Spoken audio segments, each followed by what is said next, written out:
Yeah, well, I drop F-bombs, so that's why mine has the little E for explicit Yeah.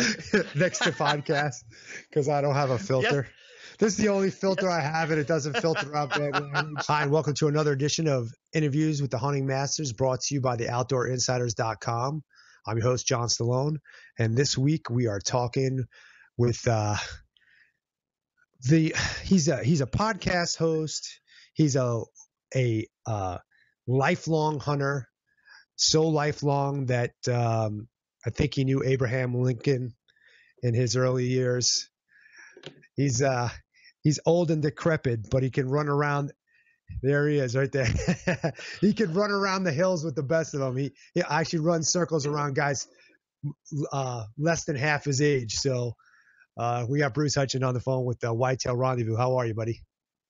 Hey, I'm just doing awesome. And we had a great warm up, and John goes, "Oh, say that for the show, say that for the show." So I don't know where he wants to take us, but one thing I'll tell you, I hunted last fall. I hunted 22 days above 10,000 feet, and my guides were half my age, and I didn't kick their butt, but they're just amazed, what I could do. Exactly. Oh, we climbed a 14er just looking for sheep, and the granola people, the natural people, the people who just climb 14ers, they're looking at me and going, "What are you doing?" I said, "I'm looking for sheep."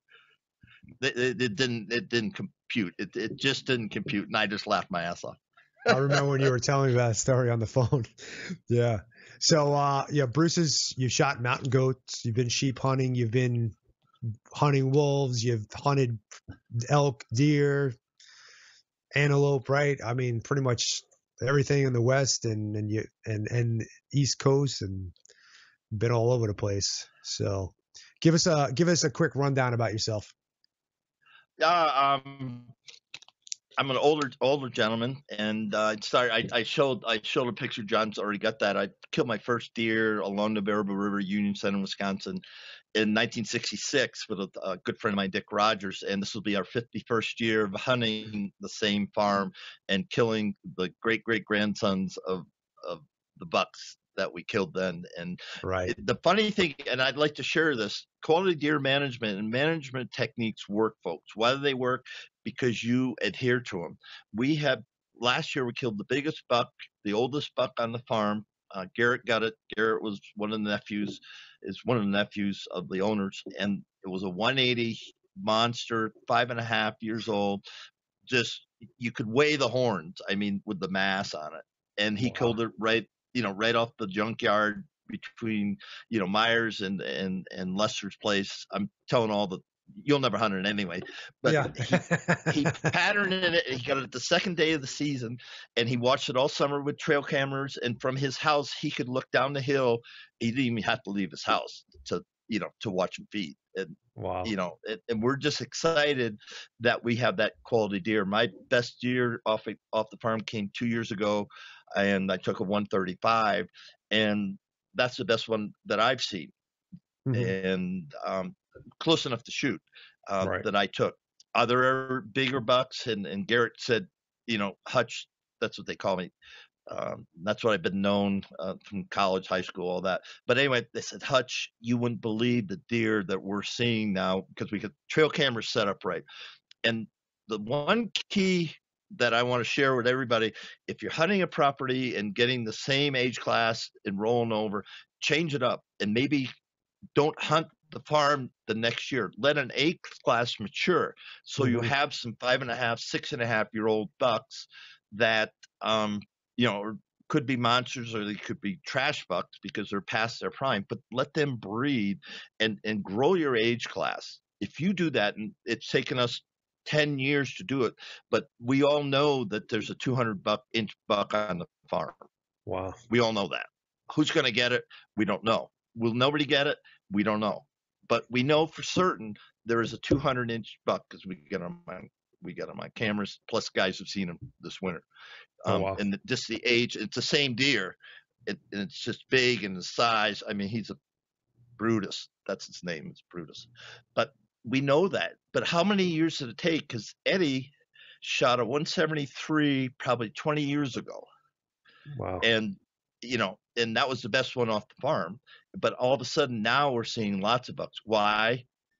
Because the only people that can shoot not does, but young bucks are the kids who's never shot a buck. We do drives after Thanksgiving, and if it's brown, it's down. If it's legal, it's down. Because they need to learn how to hunt. Right. They need to do all that. But everybody else, not so much. And we're seeing the results of it. That's smart. I mean, and people are trying to get on our land, and they know they can't. Right. They know they can't. So the only challenge now, we just have predators, and we have wolves. So yeah, that's an interesting, predicament. That's gonna be a tough thing to deal with for a while. Hopefully some laws will start changing and things will be easier. But yeah, so I grew up kind of where John grew up. I was born in Rhode Island, went to Massapequa High School in Long Island, and John and I the other day were talking about hunting whitetails on Long Island, which I never did. I shot a lot of ducks, caught a lot of stripers and blues, Jones Beach, and did all that, but I never deer hunted. And today they got a suburban deer problem, as we talked about, John, before. But that's where I started off. Massapequa, went to University of Wisconsin, La Crosse on the Mississippi River. Whitetails, geese, ducks. Yeah. We always ate. I was never a hungry college student. Yeah, right. That's for sure. So anyway, that's kind of the short and sweet of it. Cool. Well, so I brought you on to talk about whitetail deer hunting today, because you obviously got extensive knowledge, been hunting them for longer than I've been alive. I keep getting questions about hunting with decoys, and I've been through phases. I've used them before. I own like 5 different kinds of decoy, from the blow up to just a silhouette to half butts and whatnot, or even just a simple tail. I used to use a whitetail tail and set it up on a fishing wire and use that and flick that to get our attention and stuff. But over the years, I've kind of gotten simple, and like I hate carrying stuff into the woods, and I don't know, maybe it's laziness, I don't know, but I stopped doing it. So, but what's your take on using a decoy? Well, I got 2 thoughts about that, and we'll talk about the first part. The first part is 2004. I started decoying bucks, and Renzo, you got a picture of it. John will put it in the show notes. Renzo decoy, and it's a silhouette made out of plastic, and you take steel rods and put it up the bottom, right, and it's there. And I have a buck and I have a doe. And so the biggest thing, if you're going to use decoys, you have to know what's in your area, where the competition is. Because if there's not a lot of deer in the area, there's not a lot of bucks, especially young age class that are full of piss and vinegar, and they want to, I'm going to come out and kick your ass type thing, or a mature buck that says, I'm the dominant buck and you better not come on my turf. Okay. Right. You got to look at your age classes and figure out what you have, because if it's young bucks that you want to get in, do you want to shoot a young buck? That's up to you. I don't really care about it. You have to look at what's on the ground, what's going to come through. And I'm not talking about the rut, because you can use during the seeking phase and chasing phase, you can use decoys very effectively. Also, in September, when the first starts out, you want to have a sense of security, because you got a buck pattern, and you want to make sure he just kind of saunters right in, nothing's changed, and he sees a tail over here, he might see some horns over there. Oh, they're already feeding the alfalfa, the beans, or whatever food source they're feeding on. So all of a sudden you have some security. And that security is within 20 or 30 yards of your blind. Do not put a decoy out 50, 60 yards. Don't do it yourself, because you just screwed yourself, in my opinion. And all this, whatever you hear today, ladies and gentlemen, it's my opinion. You might say I'm full of shit, and that's okay. I get that. No, I do, John. I mean, yeah, honestly, I get it. It's all our opinions. Everybody that comes on the show, everybody comes on your show. It's just stuff that we learned, and we've, what works for us may not work for another guy, so to speak. And that's why I think it's so important for everybody to get as much information as possible. That's why I'm always trying to learn, so I could take bits and pieces from everybody else and incorporate it into my style of hunting. So. Right. So let's go back. Okay, so first thing have to know your census. Why? Young bucks and older bucks, mature bucks, and this will become when I get into the second phase of the lockdown. But let's talk about in September. Okay, security. That's why I use a doe, not so much a buck. A doe. She's out there feeding. She's the early bird. She's all that because I know the buck's sitting in the transition zone. We know they're there. Okay, let's go back to that factor. Do you know what's on your land, public or private? Do you know? Because if you don't know, it's just like hunting for elk. I offshore fish. If the fish ain't there, I don't care what you're going to do. You're not going to kill them. If the elk aren't there, you're not going to kill them. Okay, whitetails can live in 40 acres. Right. And the smart ones, they disappear. They're ghosts. So somehow you have to figure out what's on my ground. And if they're not, you got to suck them off the landowner's ground. So that's number one. What do I have? What's my inventory? And in that inventory, what's my age class? Then that'll determine the effectiveness or the not effectiveness of your decoys. Right. So let's September security, everything's cool. They got patterns. The deer comes out. I'm a buck sitting in a transition zone on a ridge, overlooking that. I can sight check the field, making sure everything's good, and then I saunter out. Maybe because he sees Mrs. Doe, he comes out a little bit early, maybe. Okay, so September goes, then October gets kind of funky. Then all of a sudden, you see a little rub line, or you see a football-sized scrape, or you see some thing happening in the woods because they're changing their feeding patterns, but the testosterone's starting to happen. The teenagers are starting to go, whoa, what's this all about? And so they're kind of feeling their oats and they're banging heads and they're just becoming men, becoming teenagers. And the does know what's happening too, because they're kind of shying away because they've been through this drill before.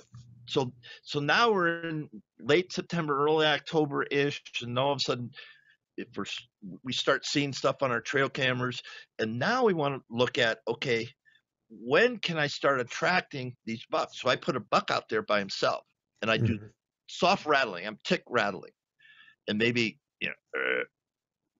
every once in a while, everything's really soft. Because if you hunt elk, if you sound like the baddest elk in the world, you might not get that other bull in because he's already had his butt kicked last year. Right. He's not gonna fight you. So just everything's soft at this point in time. In that early October, it's just soft, and you're seeing some rub lines, and like I said, the scrapes. And I don't use scent in the scrape until the rut's on. Okay, so the does are coming to estrus because it doesn't work. It's unnatural, and so don't overdo anything at this time of year. Then all of a sudden we're mature and we're getting into mid-October. We're before Halloween, and we're starting to see. We're starting to see maybe bucks during the daytime, maybe a little bit, trail camera shots and all that. So now the rub lines are getting a little more defined, and you're seeing some scrapes defining home ranges and core areas and all that.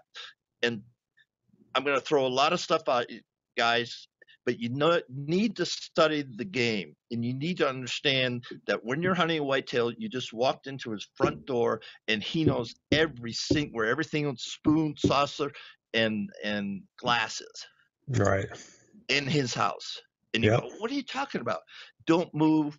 Do not move his coffee table. Right. Do not put his cup on the left side rather than the right side. And John, you understand this. Your thoughts on that? Absolutely. I mean, it's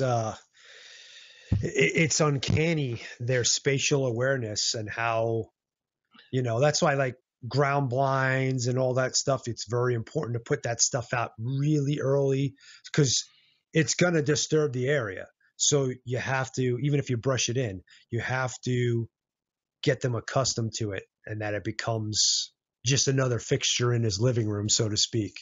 And the lower the impact that you have, the greater chances you have of scoring the buck that you're, especially if you're targeting a specific buck for sure. Yeah. So, And folks, you need, I'm throwing a lot of stuff. Okay. So once the seeking phase starts, and even before that, you want to have your hit list, whatever that means to you. And again, the trophies in the eyes of the beholder, so we'll just leave that go. But you have to have a hit list. If you're not specific enough to have a hit list and just wondering, you're sitting in the woods and you're going to shoot anything that comes by, you're really killing yourself because you're not hunting deer. You're going to Vegas, you're going to Atlantic City, throwing the dice out, whatever happens, happens. And that's fine. If that's like you want to hunt. But the guys, John and I talk on our shows about, I mean, they're 365 deer hunters. And they're hunting 365 days a year. And if you can't do that, don't want to do that, that's okay. But the odds of you shooting mature buck 4.5 years or older, forget about points, forget about scores, but a mature deer, then you have to study that sucker harder than you ever studied in high school or college, because I get my ass kicked all the time. Right. I do. And a sidebar, which you just said, I'm going up to the farm, and I've always wanted to put in a ground blind in this one place. It's really a bitch to get to. And it's one place, it's a one and done. Either you got to sneak in and either get the buck that day because he's going to know you're there. It's really close. And so June 25th, I'm going to cut in my ground blind, and I'm going to brush it in. I'm going to, have it as visible as possible. And I'm only going to sit in that blind once the whole year. Everything has to be perfect. And I'm getting it down to, the 24 hours where I think that buck's going to be there. Now, how do they do that, folks? Well, I've been hunting the same farm for 51 years. I know that buck's there. And, and if I do it right, well, Brutus might die. Jeez. But what a motivator. That'd be something else, though, right? I mean, what satisfaction you would have out of taking an animal like that, but having that much invested into it that that you got to hunt it this day, this time, this way to get. I mean, there's nothing like that. That's like taking a trophy that's 200 inches and making it a 300-inch trophy, because it's just forget the inches. It's just, I got one shot at him. Right. Yeah. The way I got it figured, and we got competition, because a lot of people on 1,000-acre farm, but there's probably half of it, 3/4 of it is ag land. Right. So we kind of know where the deer are going to be. We kind of know where he lives and how he runs. And so I'm going to, I picked my spot, and we'll see. Yeah, absolutely. All right. So just to go back to the question that we started with, we kind of hit on a lot of things. So obviously you believe in decoys. It's just, you have to use them very specific times. Yes. It's knowing the behavior of the deer, when to use a doe, when to use a buck. And so just so we can give them some tangible information, because right now what we're giving them is more questions, because we're giving them a lot of information. Let's try to give me a rule of thumb for early season, rule of thumb for chasing and seeking phase, and then one for the rut. Just early season doe, early season doe on the food source, face the way they're going to come in. I use silhouettes. I don't use flambeaus and blow-ups. They're just too much to carry. Yeah. Okay, the only flambeau we have stays in the box stand, and so we slip in, put that out, and it never leaves. It goes in there at the beginning of the season, never leaves, and we just change the places that we have them. So early on, silhouette, no scent, and you have to figure out, okay, where's their entry point? Because when that buck is in the transition zone, 100 yards, 200 yards off the field, he's going to sight check that. So I want the doe's silhouette to show. Right. Okay. So that's then. Now, again, depending on the census, do I put a buck out by himself early on in the chasing phase? Yes, because it's that time. And this buck is just on the thing. He's just looking. Mm-hmm. And I kick his head and do that stuff. So he's just looking. He's there. He's kind of right on the fringe, and he's looking. So if another buck's coming down the fence row or over the ridge, how you get him set up, they're going to see him go, okay, am I going to go check him out, or what am I going to do? Curiosity. So wind direction, how they're going to enter the field, exit the field, or if I'm on a ridge, right. I'm trying, because I don't want to give. I can't give too much information because I'll confuse the heck out of people. I don't want to do it. So let's stay on a field, and because on a ridge, if he's into the oaks, it's a different setup. If he's eating mast, it's just a different setup. Right. Okay, so let's stay on the field. So then the young buck's out there, and he's just hanging out. I'm not doing any tickling of my antlers. He's just there. And I'm quiet. I'm a ghost in my tree stand. Now, chasing phase starts up. So now I've got a buck, and I'm rattling, and I'm grunting, and I might go.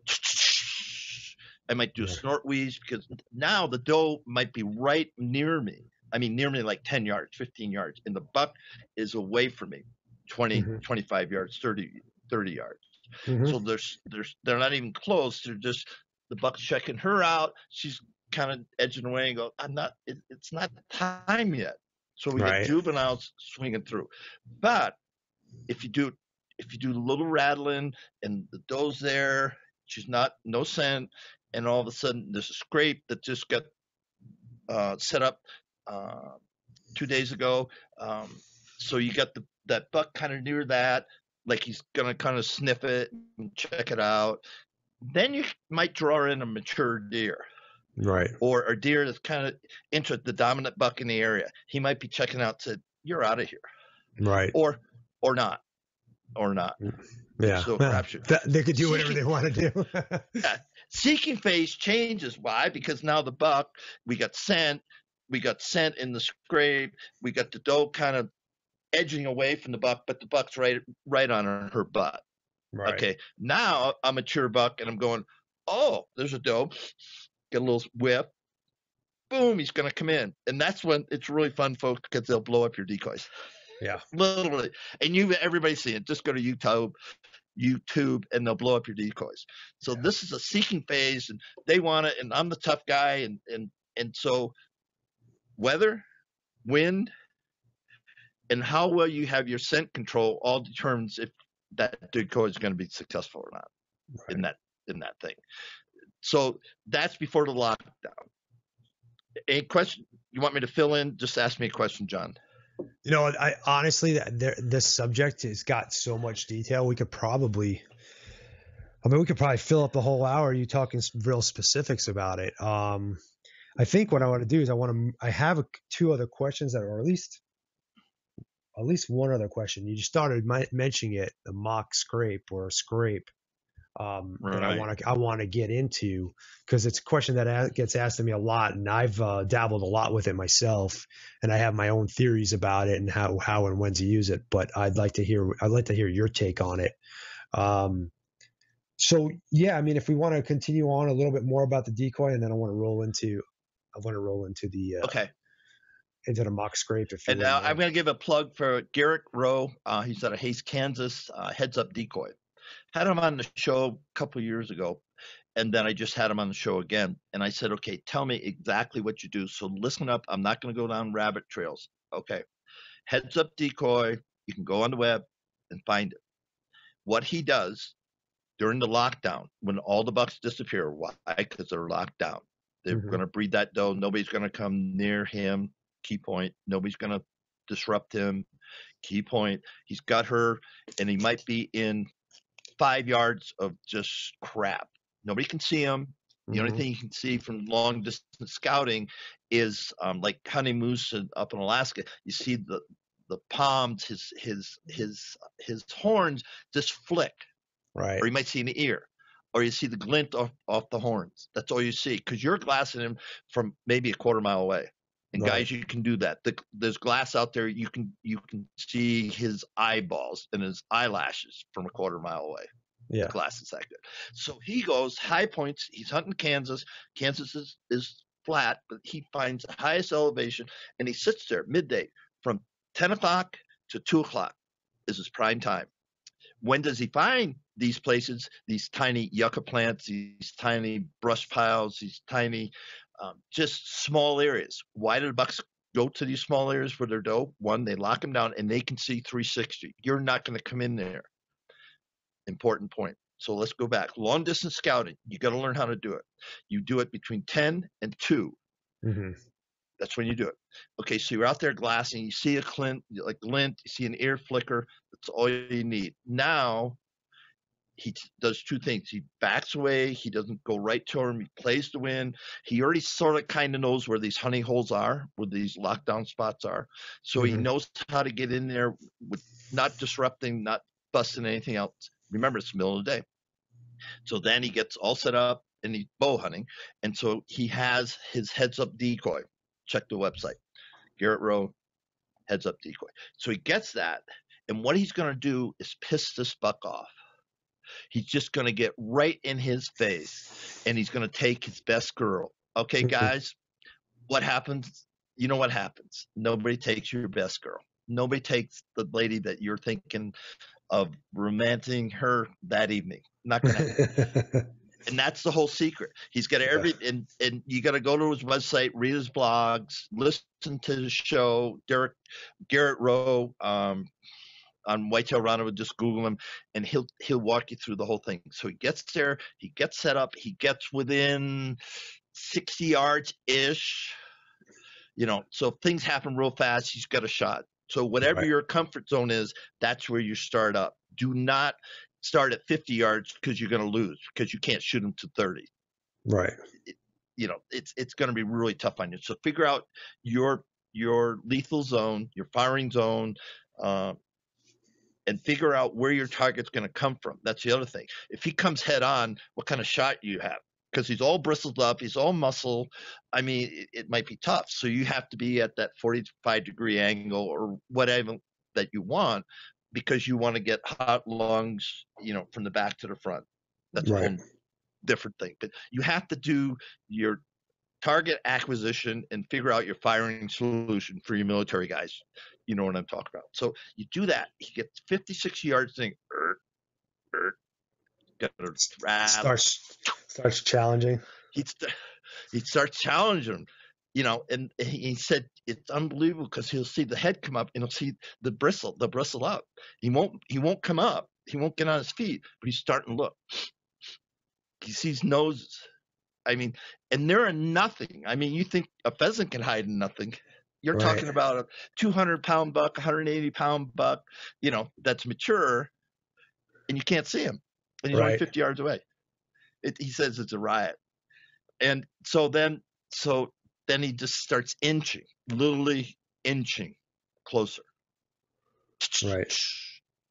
He does whatever he can, and then the buck's going to get pissed, and then he's going to hit that mark, whatever that mark is, that line that you better not cross that because I'm coming out and it's over. It's game on.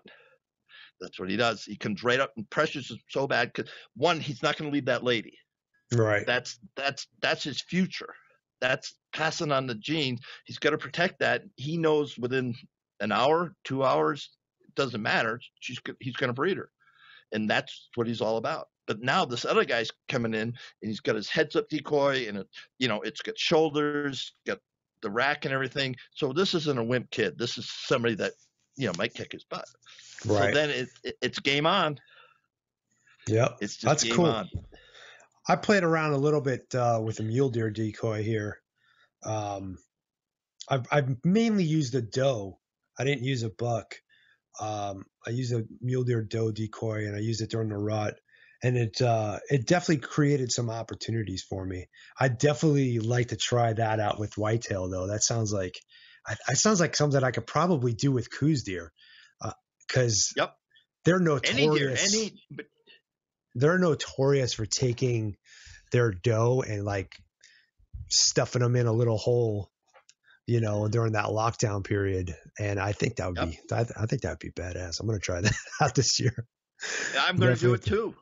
Yeah. you know, and I'm going to hunt Pepin County. I'm not hunting Buffalo County this year, but I'm hunting Pepin County just north of that.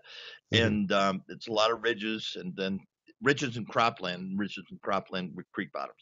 And so I'm going to long distance scout, and I'm going to set up an observation stand on my buddy's farm, and I'm just going to watch.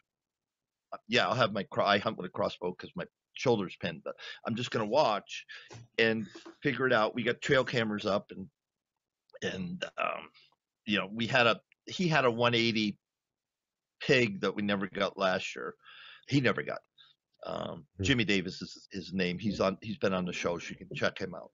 But having said all that, long distance scouting during the lockdown is just, that's the way you do it. I don't care what state you're in.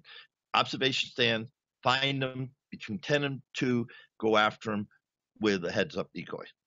Cool.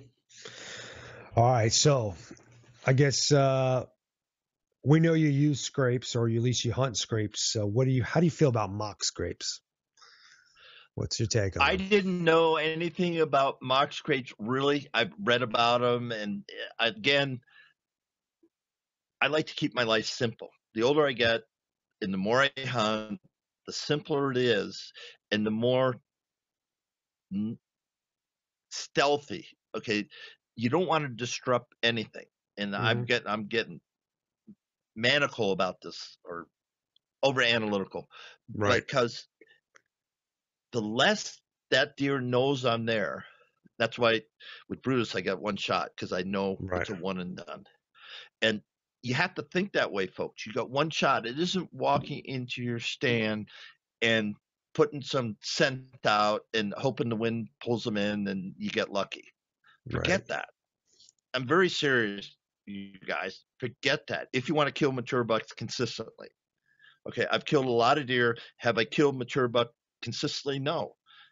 And there's a lot of reasons for that, but I just haven't. I've got some nice trophies, and I have very representative trophies, and I've been happy with that. But the more I've been on the show the last 2 years, I go, you're better than that. Mm-hmm. And you can figure it out, because the big bucks are, I don't care where you are in the United States, if you hear my voice and there are whitetail in your state, there are bigger bucks than you ever dreamed of. Forget about reading or watching the videos, the Pursuit Channel. Those bucks are probably within a quarter mile of your stand. There's at least one of them. Yeah. And you can call me wrong, call me right, call me wrong, but that's how smart they are in getting back to them. So, okay, mock scrapes, you want to figure out your setup off Google Earth. And you got all my notes, and I don't know what you want to do with that. But Jerry Everhart with Hunt Fish Journal about 18 months ago, told me about creating a box. And I want to talk about this. So on Google Earth, you figure out where your stands are, and you have to go, you take a line, you go due north, due south, east and west, and you overlay that in your stand. Okay. Mm-hmm. You just put the where they cross right where your stand is today. Then you do this in the wintertime, and then you take that and your woods really well, so sort of kind of where the trails are, Right. annual trails. So you got north, south, east, and west, and now you create a box. How do you create a box? Because bucks go at 45 degrees angles. They don't go north and south. They don't go east and west. They go up 45 degrees, Right. in my opinion. So they're coming across. So if you go from east to north, they're not following a straight path like an interstate. They're going at 45. Okay, they're the hypotenuse of the right angle triangle. Okay, and so you have, just take a piece of paper, at the top is north, bottom, and draw the cross, and your stands in the middle. Now we're going to put 45-degree trails that intersect both the north and the east, and that becomes the hypotenuse. So your stands here in between north and east along that trail, wherever you can get the right shot without cutting out huge shooting lanes. If you're going to cut shooting lanes, cut them out in the wintertime if they're big. In the summertime, just trim carefully. Why? Because the deer knows you're there. If you do a lot, they know that you're there. So anyway, so now you got 4 points. You got north and east, north and west, west and south, northeast, northwest, southwest, and southeast. Okay, and there's a place that you're going to put a scrape there.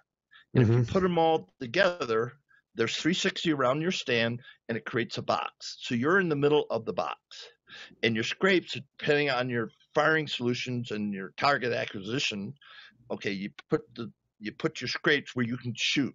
Do not put a scrape where you can't shoot that deer. Right. Just don't do it. Thinking he'll come off the scrape and by you. You want to be where he's either coming into the scrape or leaving the scrape or right on the scrape. And it should be 20 yards or less, because you just want to smoke him. Right.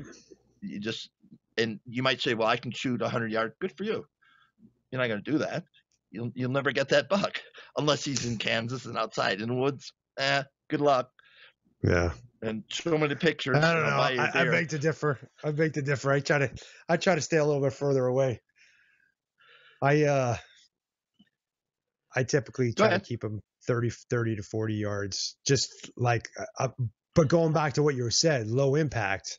But I mean, I need to make sure that I can, I got clear lanes to it, of course. I picked the right tree for it. I rely heavily on my ability to shoot,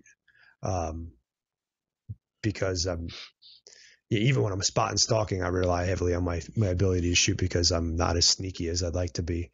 So I make up for it for being a crack shot. So, but and I'm an old guy, and so I've just learned my odds go up tremendously, when they're inside 30 yards, even with my crossbow. And I can I can shoot 60 yards all day long, and the deer's going to die all the time. But right. This is how I do it.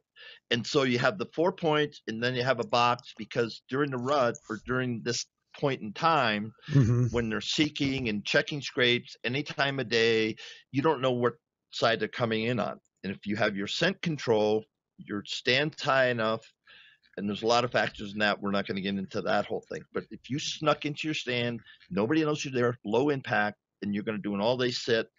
And the thing I found out, you've got 3 sits or 12 hours. I don't care how you do it. 3 sits or 12 hours. So 3 times 4 is 12 hours. So you got 3 4-hour sits, or 4 3-hour sits, or 1 all-day sit. That's going back to Brutus. So I know I'm going to be in there 4 o'clock in the morning, and I'm going to leave there, 6 o'clock, 7 o'clock at night, dark 30. And that's my one shot. I'm going to burn those whole 12 hours in there. Why? Any longer than that, you're fidgeting too much. You drop the candy wrapper. You got to go pee. You got to go poo. You got to do something. You're moving. And the deer, they're a quarter mile away looking at you, because you're like, I hunt along the Medina Creek on Buffalo River, and he's sitting up on the ridge looking right down at me. I'm in the swamp and the perfect funnel, the yada, yada, yada. And he's laughing his ass off. Right. Because he saw me move. He saw me stretch. That's how anal it gets. So mock scrapes, 4 of them. Crystals, I use Nelson Creek, Brian Sparks, crystals, put them in there. Why? Because every time a deer steps on them, it poofs. It gives them new, fresh scent. And you have to use fresh scent. If your scent, when you open up, smells like ammonia, throw it away. Yeah. If it's dark, if it's black, throw it away. When you pee, the best pee you can do is clear pee, because you're hydrated. Okay, the darker your pee gets, the more enzymes and all the other stuff. Deer know that, folks. They have when they do lip curls and all that, I'm not getting the scientific stuff, but they can filter. They can tell when that doe's an estrus. Why? Right. Because they have receptors in their nose. That's just what they do. And so they can smell that pee or whatever scent you're putting out. They know, is that real? Is that fake? Is that synthetic? Is that fresh? Is it not? Is that came out of Kmart, or did it come out of, a deer farm that was just harvested 24 hours ago? Right. They know that. Right. No, my take on the mock scrape is, I only use it like I mean, it's a generalization. I'm going to say pre-rut because we all know there's definitely different phases, but it's right when the bucks are starting to kind of get up and really start cruising around just before that like true seeking phase. It's about the only time I've ever used mock scrapes and really had any serious results with them. I do hunt over scrape lines and rub lines that are natural. And my main thing for those is I watch the weather. So if I have a stand that's on a scrape line, I wait till I get a rain. If it rains at nighttime, I know first thing in the morning that buck is coming to refresh that. If it rains in the morning and it stops that afternoon, he's going to come out and he's going to refresh that scrape. And it like that's how I killed swamp donkey actually this past year. One of my biggest bucks I've ever shot in Long Island. And it's keeping an eye on those things. It's like that's pretty much about the only time that I'm I put a lot of weight into a scrape or a rub line. Other than that, it's always good to see that stuff because then there's bucks in the area. But it's not something that I hinge my whole hunting on. I don't. Oh my God, there's a scrape right here. I got to hang a tree stand. And it's finding the right scrapes too, because field edge scrapes, those aren't the ones that they're really using to communicate what they're trying to communicate. I mean, yes, they are, but they're not really. It's those community scrapes that the does actually hit, the ones that they've been hitting for years and years. Like you could see, like if there's exposed roots, you could see scarring on roots and stuff like that from years of being pawed and healing back up. Those are the kind of scrapes that I look for. And that are in conjunction with really good travel corridors and really good pathways and stuff like that. But as far as going out there and just setting up my own scrape and hoping that I'm going to kill something off of it, I don't put a lot of weight into it. Like I said, it's got to have a real specific time. And honestly, it's kind of, I use it when I feel a little desperate and I need to mix it up or something, I think. But so. Yeah, scrapes will tell you everything about your age class of bucks in your land. And I love what you said, community scrapes, because they can be as big as your living room. I mean, I've seen huge community scrapes, and you go, that must be some feral hogs rooting. No, the community scrapes. And just like you said, there's some scrapes that are there year after year after year after year.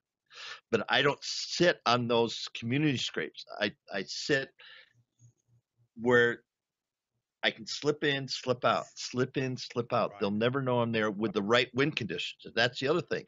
On all those things we're talking about is that it has to be right. You just said hey, if it rains, it snows, they're going to come back and refresh it. Why? Because they want to smell those pee right. Because they'll know how close she is to estrus. I mean, that's why right. They're cruising. They're looking for that one doe, and then they're going to find her. Right. And then they're going to chase off the other bucks. So, folks, that's why you need to be a 365-day hunter. You'll sit with John, and we could throw another couple of guys or gals in the room, and we could talk as long as we want to talk. And John will say, well, edge scrapes are great. They're signposts because they come out and they're kind of licking branch and all that. They're important, but you want to be where the bucks are secure and they feel comfortable. Mm-hmm. And then you work those scrapes, not right. The exposed scrapes, not the scrape. If it's easy to find, forget it. Right. That's my 2 cents on that. I'm actually going to share my screen with you here, and I'm going to show you and the listeners an example. Hopefully I'll be able to do this correctly here. Let's see.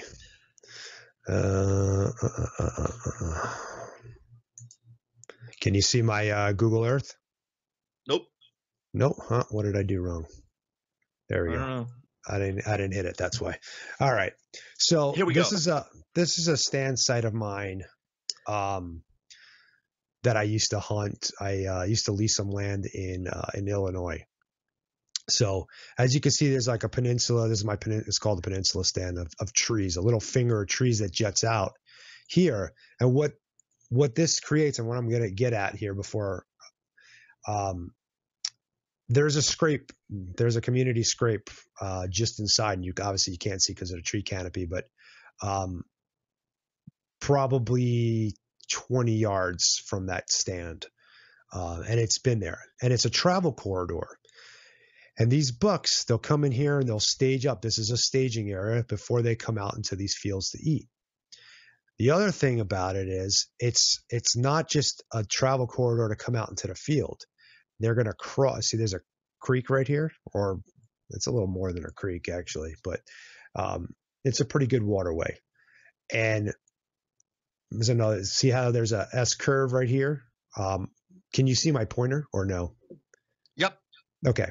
So there's a little S curve going on right here, or definitely a sharp turn. So there's always, after a sharp turn, there's almost always a crossing point. And this crossing point happens to be perfect to where this swale is right here. So the deer will cross from this side, cross the river, and they'll walk in this swale and come into this peninsula to get back into this bedding cover. And it's combining all these things along with the scrape. There's also a rub line through here too. It's kind of like a little bit of a ridge, and then it actually drops down. It drops down in here, it drops down, but up here it's kind of like a ridge, and there's a rub line that goes down this ridge until it drops down to this bottom where they go and they bed for the day. So it's combining all these things and putting all the pieces of the puzzle together that make this a very effective stand. And the other thing that makes it an effective stand is that I can access this by crossing the field, which is very low impact at times that I know that deer are not going to be in the field. It's going back and touching on a lot of things that you said earlier that,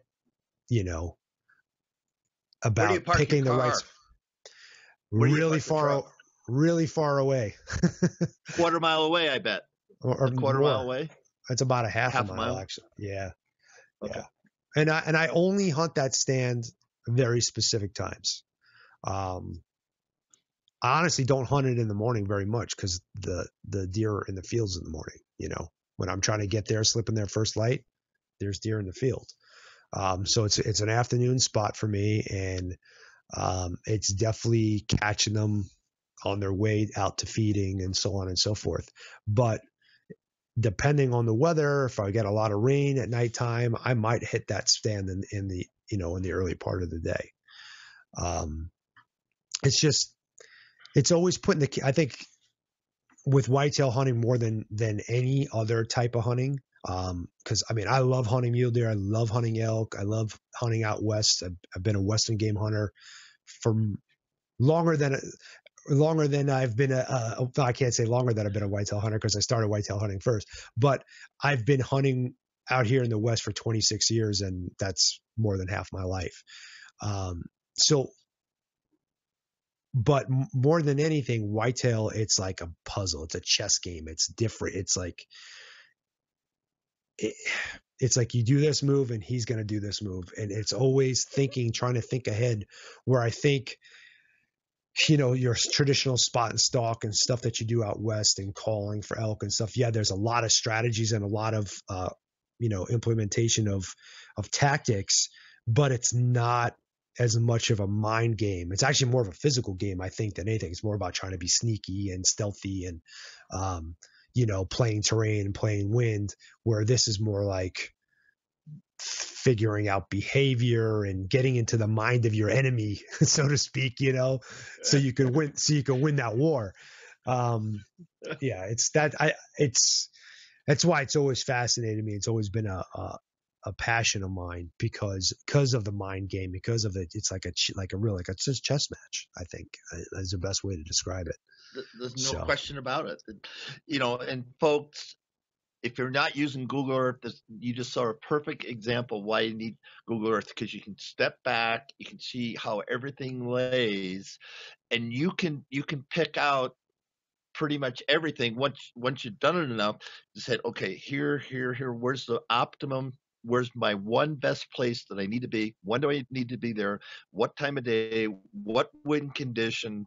All those factor in, and you'll load that on the Peninsula stand. So you on your computer, Peninsula stand, it's going to hit these criteria, then you hunt it. If it doesn't hit one of the 5 criteria, you don't hunt it.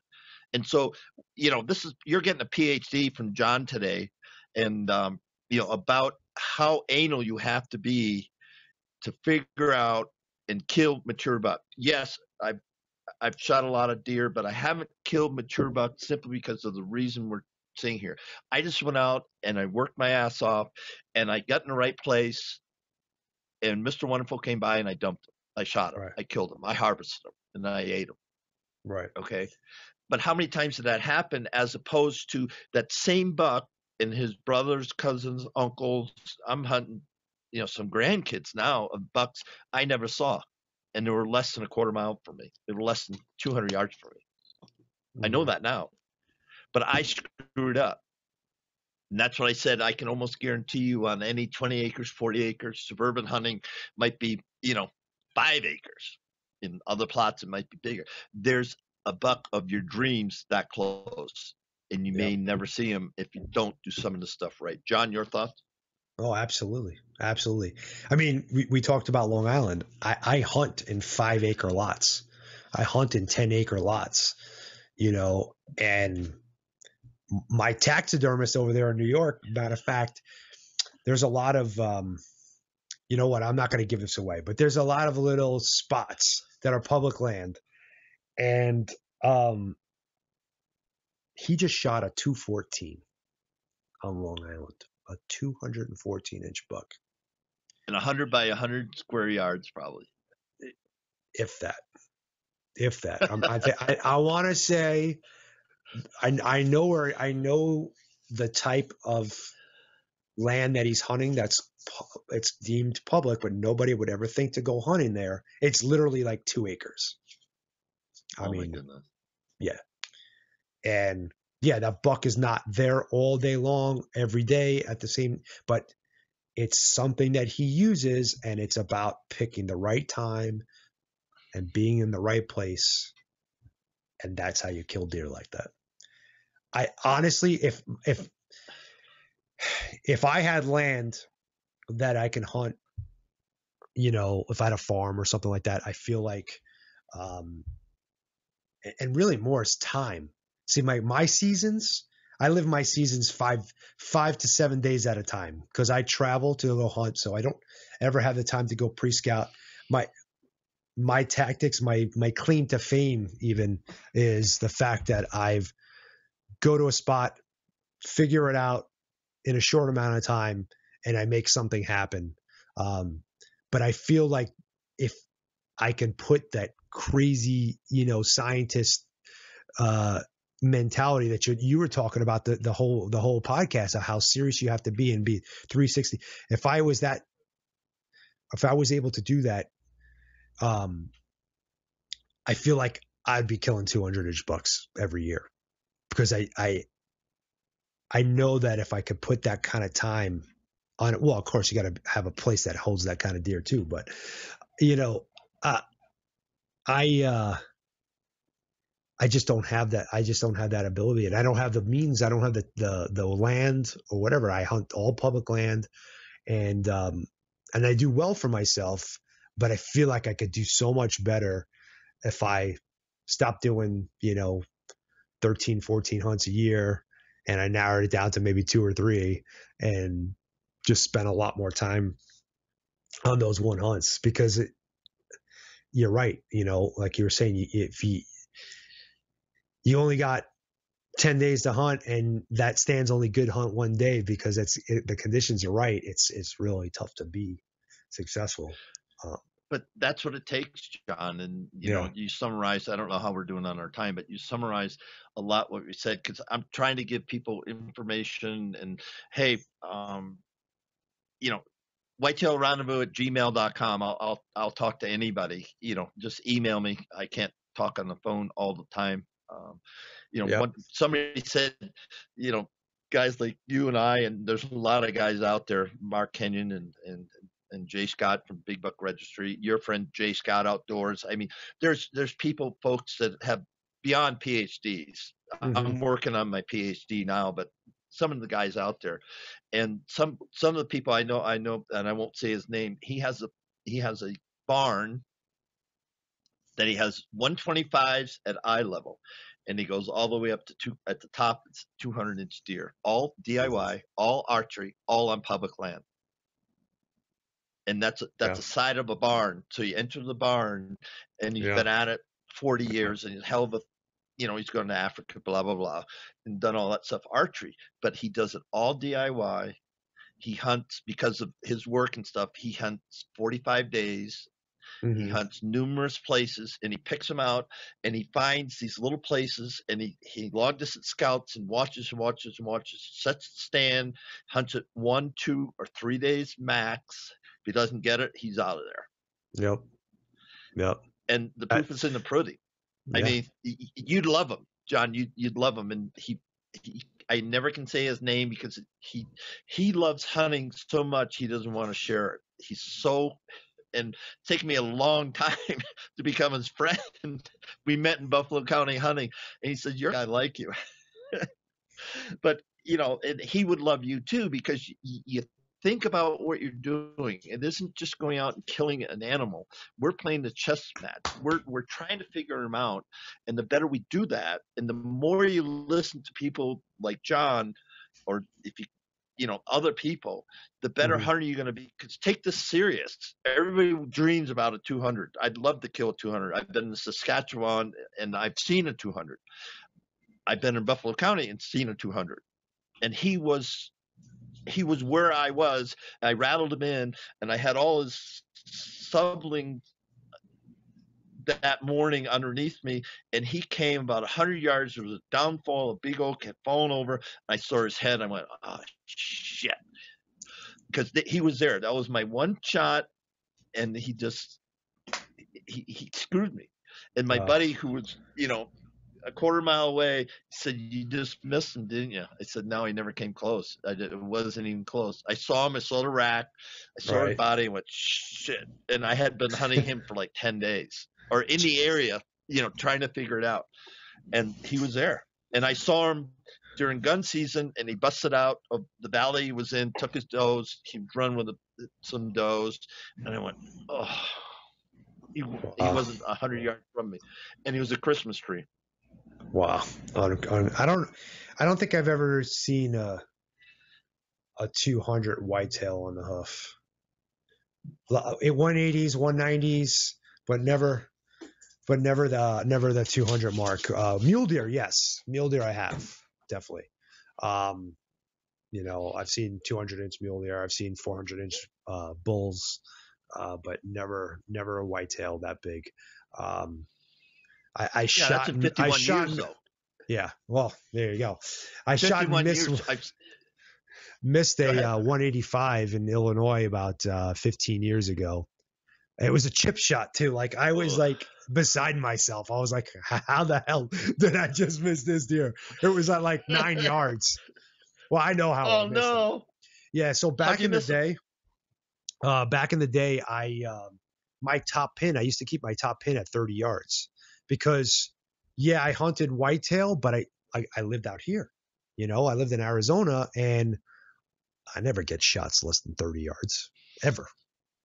Unless I'm sitting water in a ground blind or something, but never get shots less than 30 yards. So that there was no point. And back then too, I was kind of an anomaly. There wasn't a lot of guys shooting, 80 yards, 90 yards, at the time. And I was pinned from 30 to 90 yards, because I knew those were the shots that I encountered out here again, because I'm not super sneaky. So, I just, he came in at 9 yards. You got a 30-yard pin. I should have just shot down the shaft of my arrow, but I decided to hold the pin low.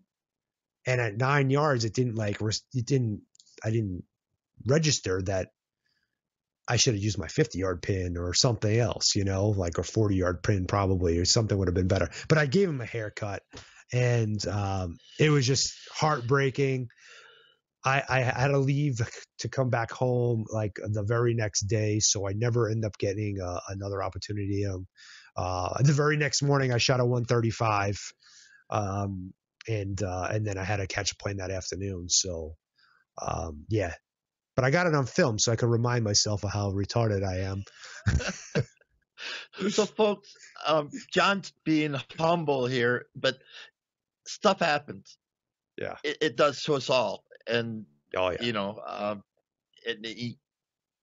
You can play the tapes back and you go, oh, Yeah. why did I do that? Because that's how hard hunting is. When you start getting really down to it, to close the deal, and you see on Facebook or Twitter or Instagram, you see all these grips and grins and stuff. But somebody told me the statistics of taking even a 125, a Popignon buck. It's just astronomical. Just look at the bow hunting statistics period. I think countrywide, I think we're at like 20% or something, 22%. Oh, it's actually gone up in the last few years. Maybe it's like 25, but yeah, I mean, it used to be sub 20, And so what we do, especially, sticking a string is hard. And even, I'll just throw this out. Even with a crossbow, it doesn't matter. You still have to do it right. Yeah, it's a little, I can shoot it sort of kind of like my rifle. I shoot an Excalibur. It's a recurve bow on a rail with a trigger. Okay. Right. If you shoot a Matthews, you're shooting, okay, mine's horizontal, yours is vertical, and you have a trigger, you got a release, and you got pins. I got pins or a scope. And so we're just changing it over. So you have to be a hunter to kill a buck with a crossbow or a compound, sticking a string or a compound. Yeah. In traditional, it's even harder. Oh yeah, yeah, very much so. Yeah, and I've been dabbling in traditional for my whole life. I actually started with traditional bows back when I first started hunting, but I never got really crazy into it. As soon as I picked up a compound bow, I was like, there's too much to go wrong, and I've like I was saying earlier, my seasons are 5-7 days. So I feel like I got to kind of stack the odds in my favor. I did this year force myself to use a longbow. I drew a rifle javelina tag, and I took the longbow, me and my buddy Shane and Willie Schmidt from Pure Hunting. And we went, javelina hunting, and I harvested one with my longbow. And that was honestly, I mean, when I shot that, it felt like I shot like 180-inch deer. It was like it's deeply gratifying when you shoot them with the real true stick and string, I think. So my hat's off to those guys. Those guys that are all trad, especially the really trad guys that are using wood arrows and self bows and the true stick and string. So, well, they're napping their own head. They're napping their own flint. I mean, I know a guy who takes the antler. I watch him do it, and he naps them, and they get as sharp as you want to be sharp. I mean, they're just they're deadly. Yeah. But you have to know how to shoot traditional. And I'm going to give a shout out. Jim Williams was on the show. Mia Enstein interviewed him as my co-host yesterday. Jim Williams is the president of Popignon, and he's hunted around the globe with a stick and a string around the globe, and he has set up as many trophies as you want to count in the Popignon book. That's for sure. Wow, that was loud. Well, that's all I got for you. I'm sure we could sit here and BS about whitetail for the rest of the day, but we'll save some questions for another time that we have you on. It was a pleasure having you. It was always good talking to you.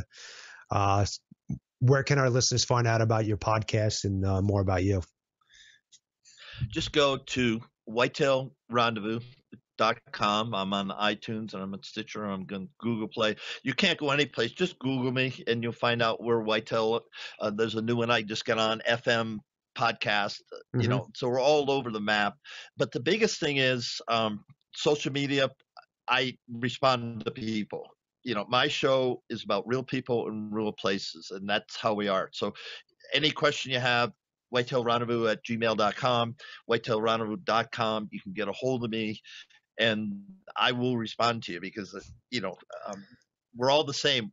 Around the campfire, it's all common ground. Yep, absolutely. Well, it was awesome having you on. Thank you very much for taking your time out of the day. And like I said, look forward to having you on again. Thank you, John. It's been a blast. Absolutely. Well, folks, thanks again for joining us. And you know the drill. We'd like to hear from you. Give us reviews and comments. Send us in your questions, stuff that you want to get answered, and I'll find that master in the industry to help us answer those questions and help me keep this podcast free by giving us reviews on iTunes. Thanks a lot, and we'll see you next time.